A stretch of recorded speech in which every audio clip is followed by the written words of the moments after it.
There's nothing like league. And this is the Betfred Super League.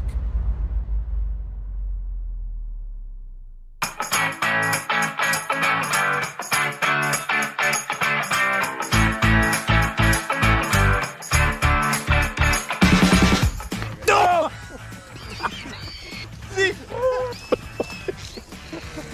Got me here. It took a big chunk out of me. Bleeding. It's bleeding. Oh no, it's bleeding. The thing just ripped my ear off. What do you think?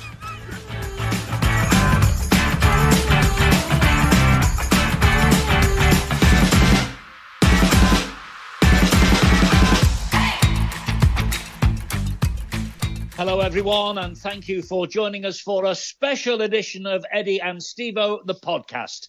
Special, why? Because believe it or not, this is the 90th edition of our weekly chat about all things rugby league. So a big thank you to all of you for listening wherever you are in the world, and of course to our friends at Betfred for their continued support.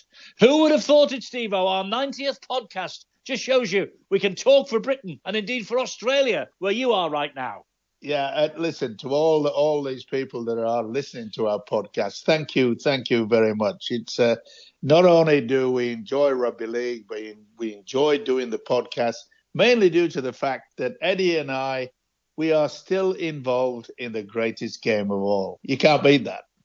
You can't, indeed. Laura, let's get on with it. Plenty to go at again this week. And first of all, what a game we had on Thursday last week in the Betfred Super League. Saints against Catalans.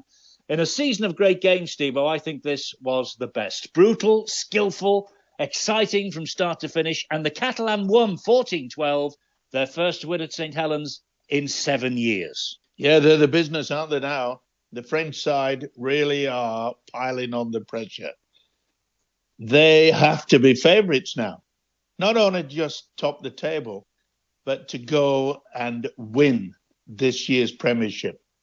They've got the players, they've got the backing, and it wouldn't surprise me if a lot of people out there are saying they're a good bet to lift that trophy at Old Trafford. And why not? Well, it would make history, there's no doubt about that. But are they getting the credit that they deserve? Fantastic on defence last week, blistering in attack from them. They really do look the real deal, don't they? Yeah, well, a lot of people, I wish to get their heads out of the ground because there are still people, and I'm talking about not the fans, I'm talking about people involved in the game at top level that still moan about the fact that they've got a French side in the UK competition. Look, forget about it. We're trying to spread the game, and people within are trying to stop spreading the game. Well, the big problem for them is that 6 of their last 9 games this season apparently are away from home. Now, you talk about the travel from here to there. They're going to have to do 6 trips to England out of the last 9. Is that something that might stop them, do you think? Or do you think they're used to it by now? Oh, they are used to it. And let's face it, what is it? Just over 2 hours on a plane? Listen, you'll get caught up on the M62, and it takes you sometimes 2 hours to get from Lancashire to Yorkshire or vice versa. Look, they are used to it now. And to win at Saints, that says it all, doesn't it? 14-12. And you're right, it was a cracker of a game. I thoroughly enjoyed it. The tension was there. The only bad thing about it is that Saints will be without 2 great players for the semi-finals of the Challenge Cup. Yes, they will. I mean, Paul Wellens, unlike many coaches in the past, a week before a Challenge Cup semi-final, he elected to name an unchanged side for the 3rd week in a row. It was a brave decision from him, but it's bitten him because James Roby and Mark Percival, they received knocks to the head. They failed their HIAs, so they're out of the semi-final against Lee. Could that decision cost them Wembley, do you think? Of course it could. Simple as that. We went on about it last week in regards to the fact that, Saints are coming back into the top form, mainly due to the fact that they have got experienced players controlling things out on the park. They're now going to be without two of their top experienced players. It's not going to be easy for them in the semi-final, that's for sure.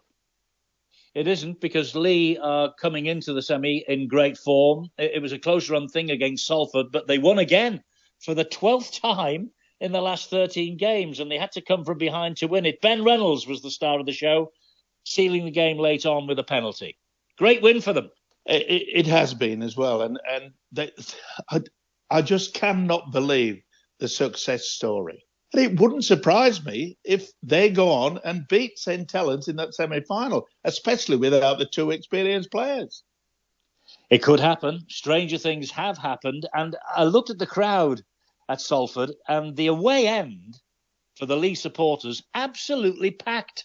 Whatever Derek Beaumont and Adrian Lamb have done, they've lit the blue fuse in Lee, and the people are coming out to support them in great numbers. It's fantastic to see. Well, I think you've got to go way back to the Alex Murphy days, haven't you? When they were kings of the castle and all that sort of thing. And the crowds were turning up then and there. And the rejuvenation in the area must be fantastic. They've got wonderful ideas, the technique, the way that it's not just 5 drives and a kick. And let's face it, a lot of clubs just try to play to that most of the time and wait until there's an error, a mistake from the opposition. But Lee are doing it with great enthusiasm and great skill. They are, and Adrian Lamb, the Lee coach, says that Edwin Ipapi, the in-form hooker who missed the win against Salford, he's saying he will be fit for this semi-final against St. Helens. Now, Gary Schofield, Stevo, the great Gary Schofield, has predicted in the papers this week a Lee and Hulkingston Rovers Challenge Cup final. Your thoughts? Is it going to be played on Fantasy Island, or is it going to be played at Wembley? What do you think? I wouldn't call it fantasy, Eddie. You've got to realise that, there's been some real big shocks on semi-final days. Some outstanding results have come about and a shock. And look, Gary knows his rugby league, that is for sure. And perhaps he may have hit the gold dust. Do you know what I would love to see? Derek Beaumont in his Lee Leopard suit, followed by 17 players in a Lee Leopard suit walking out at Wembley on the big day. Wouldn't that be just fantastic? And I bet you he does it, I bet you Derek pushes the boat out and gets them all in the suits. Wouldn't surprise me. Well, I think you're spot on. Because what is created is a little bit like what has happened down here in Australia in regards to the Dolphins. Now, the Dolphins have been up and down, but they would expect it to be at the bottom, wooden spooners. They did not expect it. Look, the fans down here didn't expect Dolphins to do much, but they've created a bit of havoc. They've come up with some great results. I don't think they're going to make the playoff situation, but the amount of people that have just started to back them, huge crowds. And it's all about how do we promote our game, not just on the field of play, but off it. Give something back to the fans and to see that, look, I was up in Brisbane the other day, and it's just wonderful to see everybody walking around in the Broncos shirt. But now they've all got the Dolphins shirt on as well. The competition up there as well, it's just been outstanding. Well, that's great to know that Lee are setting the trend up here, and the Dolphins are doing so down there. Just before we leave Wembley, it is Challenge Cup semi-final weekend. Just let me give a mention to St. Helens against York Valkyrie on Saturday and Leeds against Wigan on Sunday. It's the Women's Challenge Cup semi-finals. The final will be played at Wembley on August the 12th as well. The Wheelchair Challenge Cup final will be played in Sheffield next month. Leeds will play the Catalan Dragons for the second successive year. Leeds won the cup in 2022, 48-34. They're going for 4 cup wins in a row. So it's all eyes on the Challenge Cup this weekend. But back to the Super League. And another close encounter came at Headingley last weekend. And Leeds were beaten by Hull Kingston Rovers, the semi-finalists, in Golden Point. And it was their new signing. We mentioned him last week from the NRL, Brad Schneider. He grabbed the headlines. He only arrived in midweek, minimal training, got a try, and then he got the drop goal in Golden Point that won the match for Rovers. What a dream debut, and one he'll remember, I'm sure, for the rest of his life. He looks the real deal, this lad, doesn't he? Oh, he is the real deal. No two ways about it. And it's, to come off, it's a 22-hour flight from Australia to England, depending on which airline you go on. I mean, if you go on some, it can take you 3 days. But I don't think he would have gone on a 3-dayer, that's for sure, via Bali and Hong Kong or whatever. But it just shows you once again that the English clubs are still quite happy to come down to Australia and say, we need someone that's exceptional, a little bit above the mark. And Hull KR, they found the man. And what a way to do it. Drop goal. I love the drop goal. You know that, Eddie. I know you do. And you love it even more when it's in Golden Point. And Brad Schneider did the business for Hull Kingston Rovers. I must say personally, Steve, I do find it sad, in a way, that when things go wrong, injury-wise, suspension-wise, or whatever, for clubs up here in the Northern Hemisphere, the first thing they do is pick up the phone and talk to the agents in Australia. Wouldn't it be lovely to go to the supermarket and pick up an English centre, a young English standoff, a young English scrum half, and we would be talking about them making an impact rather than an Aussie who's come up from the other side of the world. It's only a personal view. I understand that, and I totally agree. But it's like having two bowls of fruit, and one bowl of fruit is, well, it's piled high. And on the other bowl, there's very little in it, maybe a few raspberries left over. And I'm afraid we are not doing enough. I keep on about it. We do not do enough to bring through the youth, the junior levels, to a bigger and better standard than we have in Australia. And until we start doing that, there'll always be poaching the Australian players rather than looking on their home turf. If there's nothing in the bowl, then there's very little to choose from. But we've got to keep banging away at trying to make sure we've got backing, that we've got finances to be able to keep all these junior clubs, the youth clubs. We've got to keep them going, and we've got to keep attracting people, and we've got to attack the schools. There's not many schools in the UK who have rugby league as their major sport. We've just spoken about how the Lee Leopards, how wonderful it is. And hopefully the Lee Leopards are going round to all the schools in the area, even into Wigan area, and just saying, we've got to keep building our game. We call it the greatest game of all. But sometimes we don't have the wherewithal to make sure it's the greatest game of all.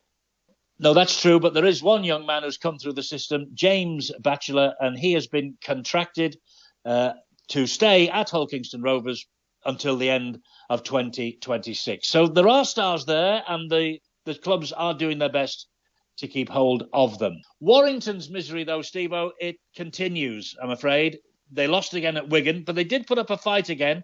12-all at the break. They led twice, but they fell apart in the second half. Injuries a problem to them. No Ashton, Thulis, George Williams again, Matty Nicholson, Connor Wrench. Danny Walker, a hooker named at halfback for the first time in his career. Steph Ratchford playing again in the centre. Now, surely Ratchford would be a better bet, wouldn't he, in the halves? But he hasn't played there all year, I understand. Well, that's down to the coach, isn't it? And look, I know Powell has been struggling all the way through. I mean, what a difference injuries can make to a side. It's not an excuse, and I'm sure that Darryl Powell will say that our squad at the start of the season looked quite rosy. Well, I'm afraid there's a few petals have fallen to the ground. and it can occur.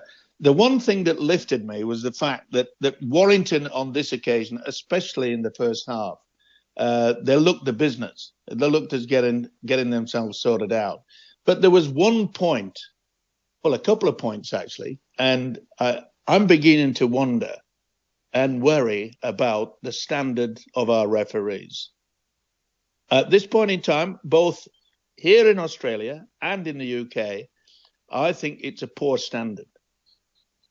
They are coming up with a lot of mistakes. Forward passes, for some unknown reason, are not being found out.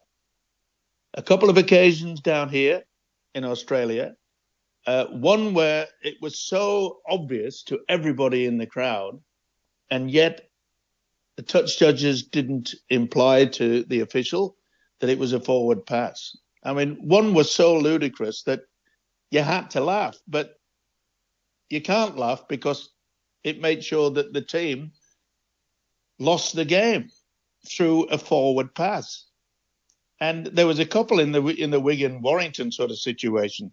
Now, I'm not saying that Wigan didn't deserve to score 26 points, but it's so infuriating to see the officials. The standard is not great. I mean, look, being a former hooker, I used to hate referees. Nowadays, we don't bother with the scrums. It's just a restart, isn't it? You didn't have to worry about loose arm or whether your feet was across the tunnel and all things like that.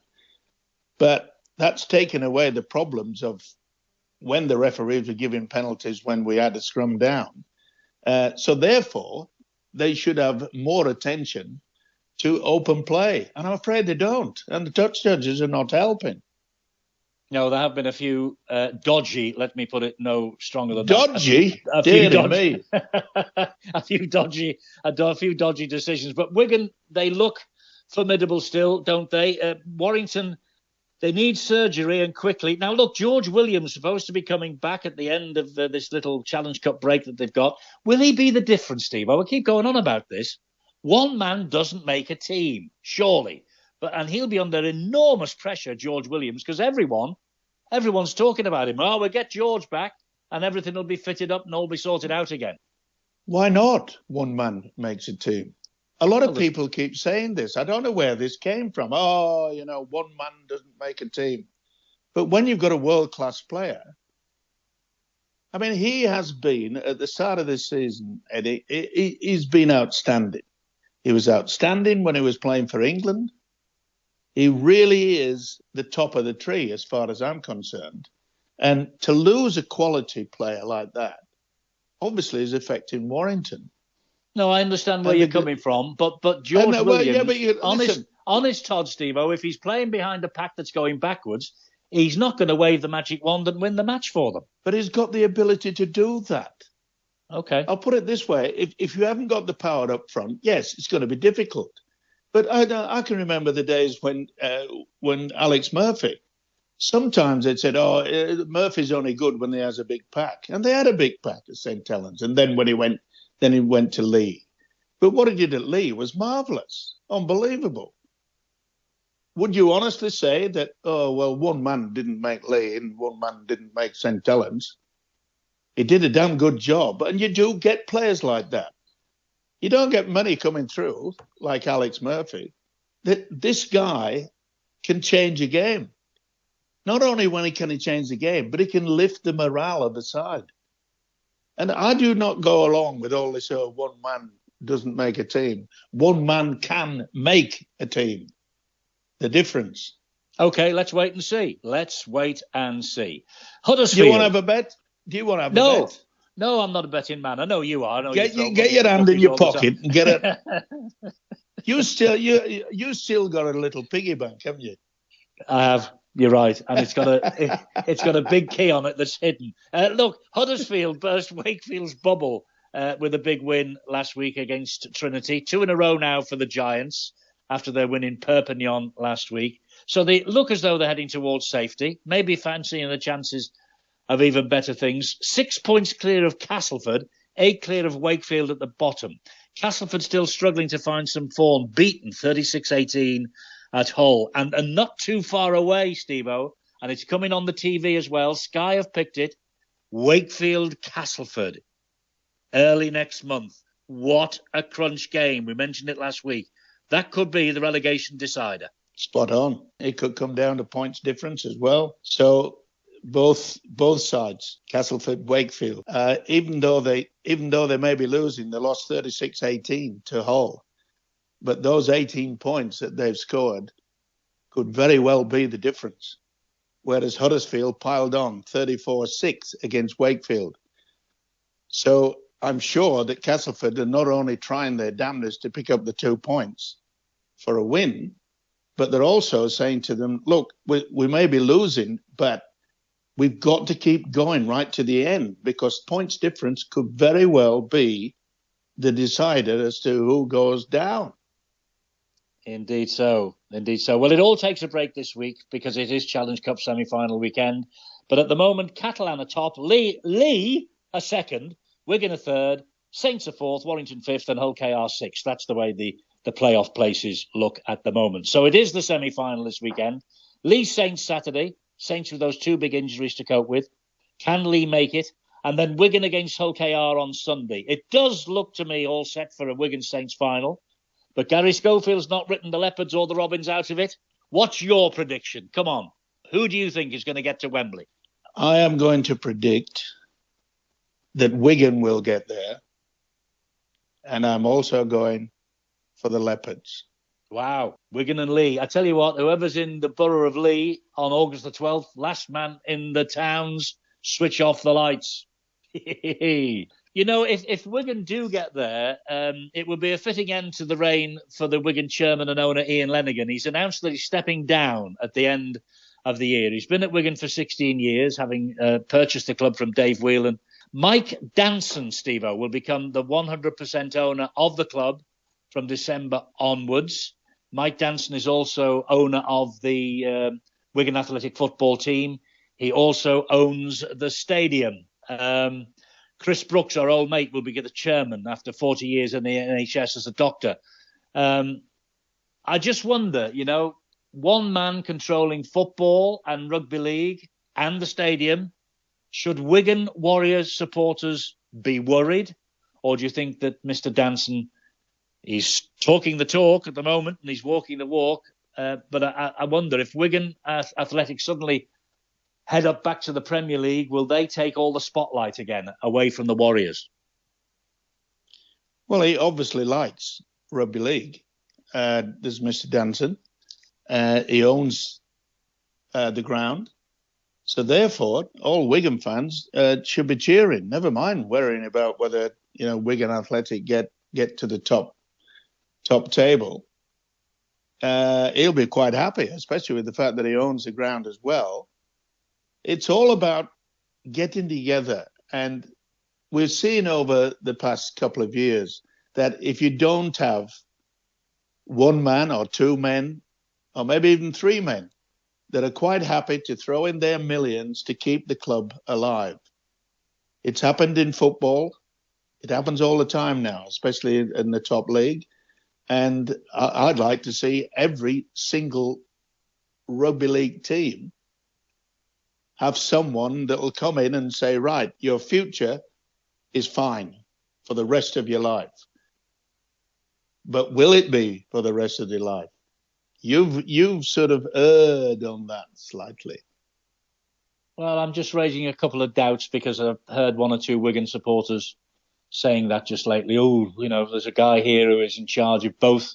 I hope that the Warriors don't become the poor relations. I don't think they will, to be fair, because Lenigan leaves having won the grand final as chairman 4 times, got to the grand final 3 other times, won the Challenge Cup 3 times, League Leaders Shield 3 times, and World Club Challenge winners in 2017. So he's quite an act to follow, and Mr. Danson has got his work cut out to maintain that sort of record. All the very best to him, that's what I say, and I hope everything goes well. Away from Super League, we were talking about Bradford last week having the ambition to get into the top flight again one day. Well, here's some news for you. And you talk about what happens underneath the waterline, and we're always worried about the tip of the iceberg. Just listen to this.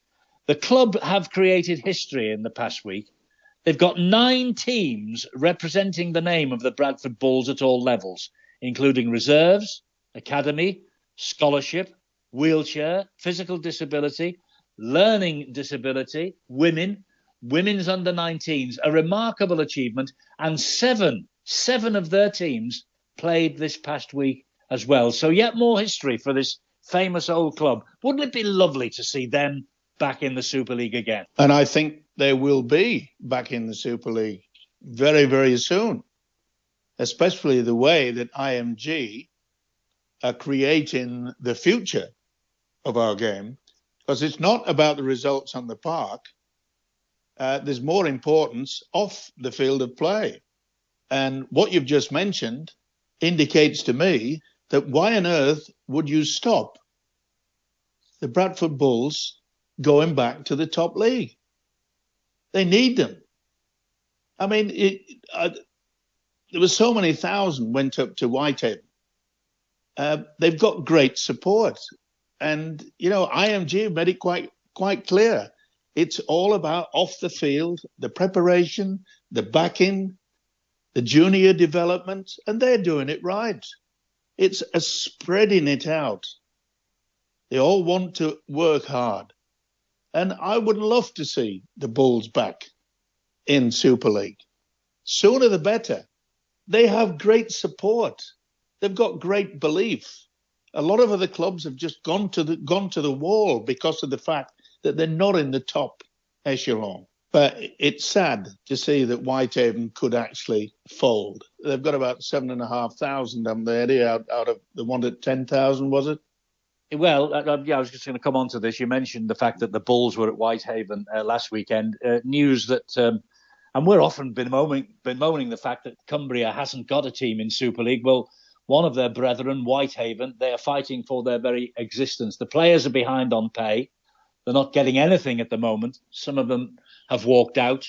And 2 supporters have started this GoFundMe page to try and raise £12,000 in the short term to help with their survival. They've got about $9,500 in the coffers at the moment so far. New sponsors have come in. They may have an impact, though. And the fact that there's no television deal announced yet, Stevo, for the game, I wonder if that's going to have an impact on the funding for the lower divisions and for Whitehaven. They need an average of 1,200 to survive. They're a bit short of that figure, but they got over that figure at the weekend for the visit of Bradford. But Whitehaven still lost the game. It would be a tragedy to see Whitehaven go. We don't want to say mergers, but we do want to say Cumbria, don't we? Well, we do want to say Cumbria, don't we? Well, why not?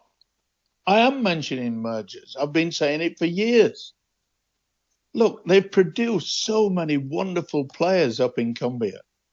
And why should we get to a situation where one club is going down the gurgle? I keep saying it. People hate me in Workington and Whitehaven. Oh, that ball did it so and so. What would he know and all that sort of thing. What I do know is that they have produced so many great internationals, some fantastic players.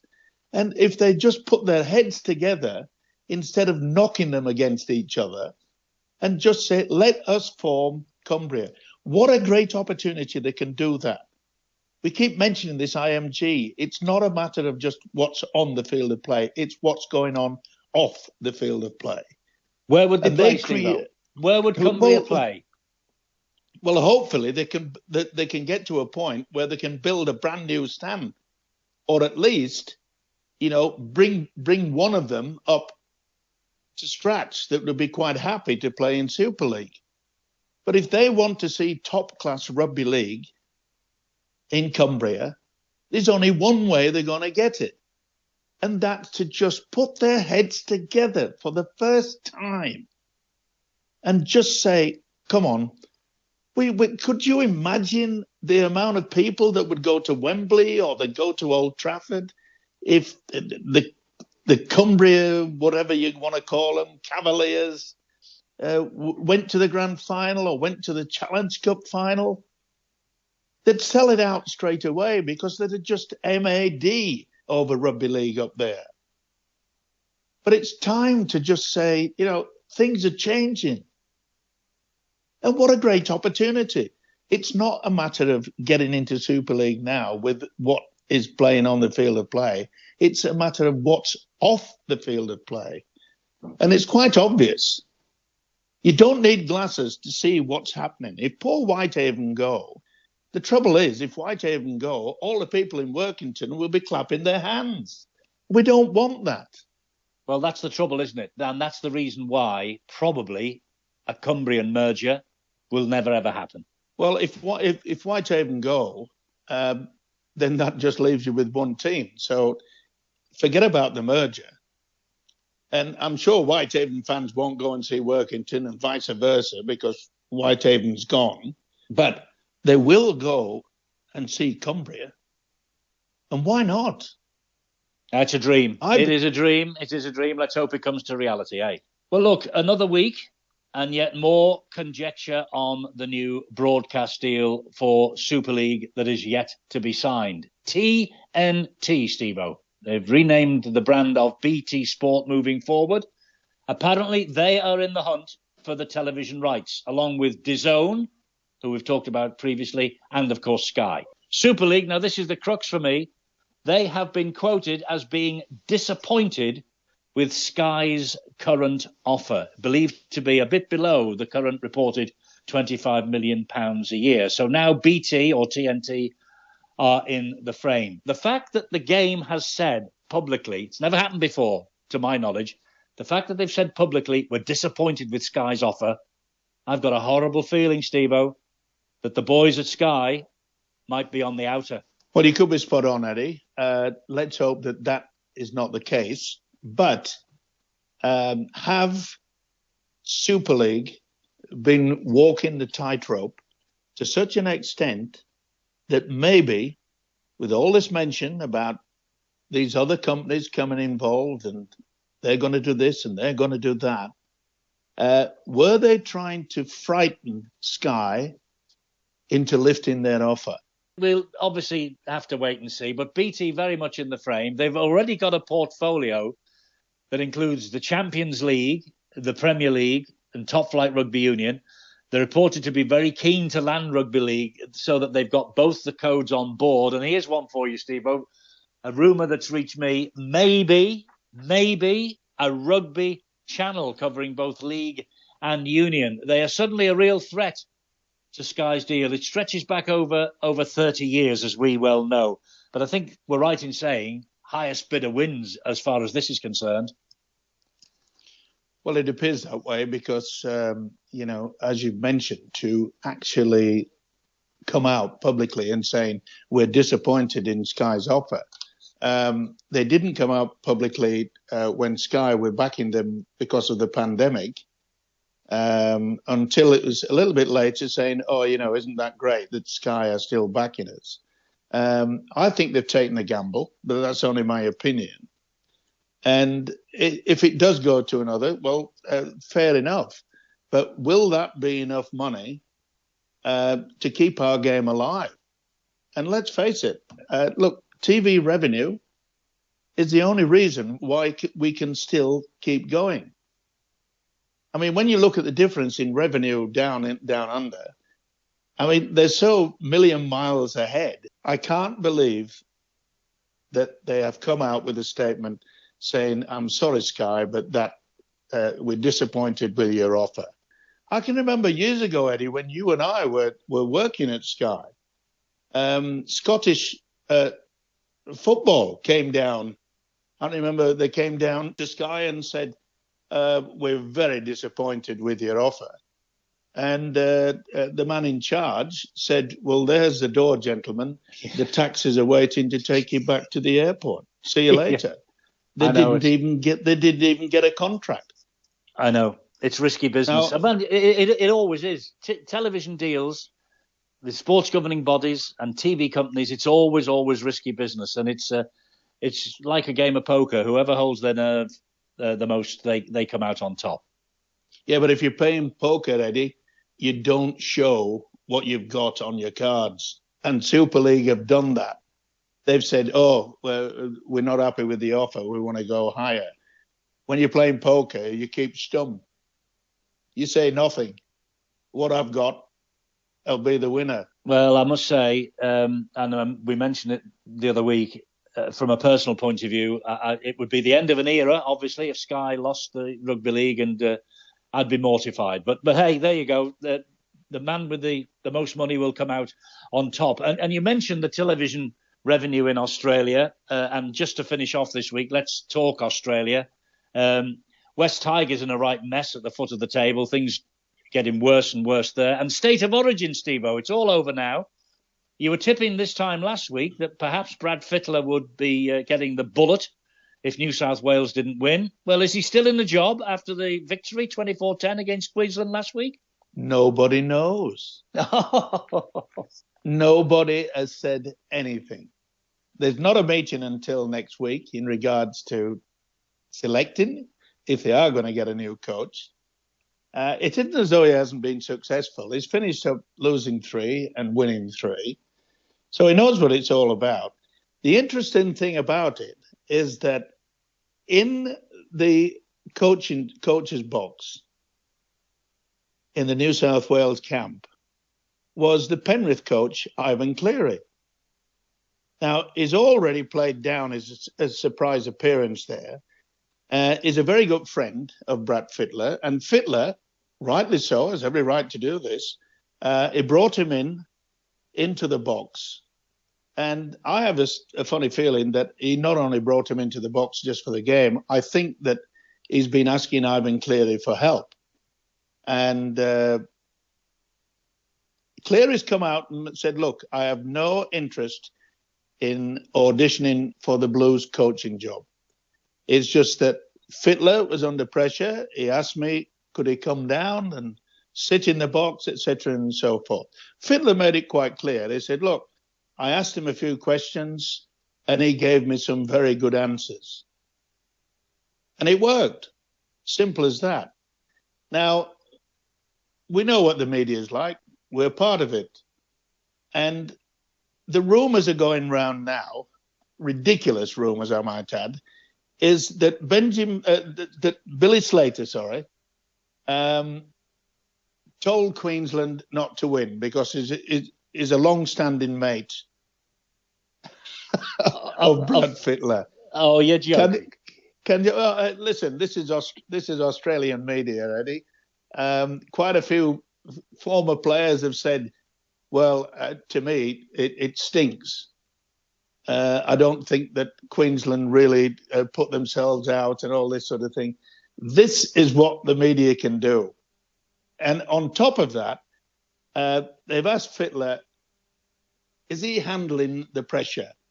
He said, look, I'm handling it. It doesn't bother me one way or the other. He said, but the thing that's disappointed me is that my wife has started to worry. He says, and that disappoints me. Because all this media explosion about he should be sacked obviously has been in the news, on television, on radio, in the newspapers, etc., etc. And it's got to his wife. And that may be the reason where Fittler might just say, well, I've had enough. Simple as that. The pressure on New South Wales and Queensland games is immense. A lot of people here think it's far more important than the international games, the World Cup, the tests. And that's another worrying factor. And I'll tell you what also is worrying, Stevo, the news this week that the Commonwealth Games is off in 2026 because Victoria will not pay the money to have the Commonwealth Games down there in 2026. I tell you what else is very worrying, and we've heard nothing since the announcement. 2025, the Rugby League World Cup. It's not going to France. Where the heck's it going then? Are we having a World Cup in 2025 or are we not bothering? Well, it appears that only New Zealand are the only country that have put their hand up. But as you mentioned, is the fact that it was going to be in France and the French government said, no, we're going to give you no funding whatsoever. We don't think it's worthwhile. We're on the precipice of international rugby league being forgotten. That would be the end, as far as I'm concerned. And if we run the risk of getting rid of International Rugby League, I'd shake with disbelief. I think a lot of people will feel exactly the same way. And isn't it a tragedy that Catalan Dragons flying high at the top of the Super League and the World Cup coming to France 2025, and all of a sudden, a couple of months ago, the pin was pulled and it's not going there anymore. It's a funny old world we're living in, Stevo. It really is. A funny, funny old world. Well, you say it's funny, but I'm telling you, I'm not laughing. No. Well, you laugh very rarely these days. You've not got much to laugh about. Let's be fair. Well, I look at myself in the mirror, and I tell you what, excuse me, I look in the mirror and I think to myself, all I've got left is just let's have a laugh. I can't be serious about that. It really puts a smile on my face. Well, thank goodness this is not a televised podcast, and all we do is listen to the dulcet tones. And that's what we'll do again next week, Steve. I look forward to talking to you in 7 days' time. Take care, top man.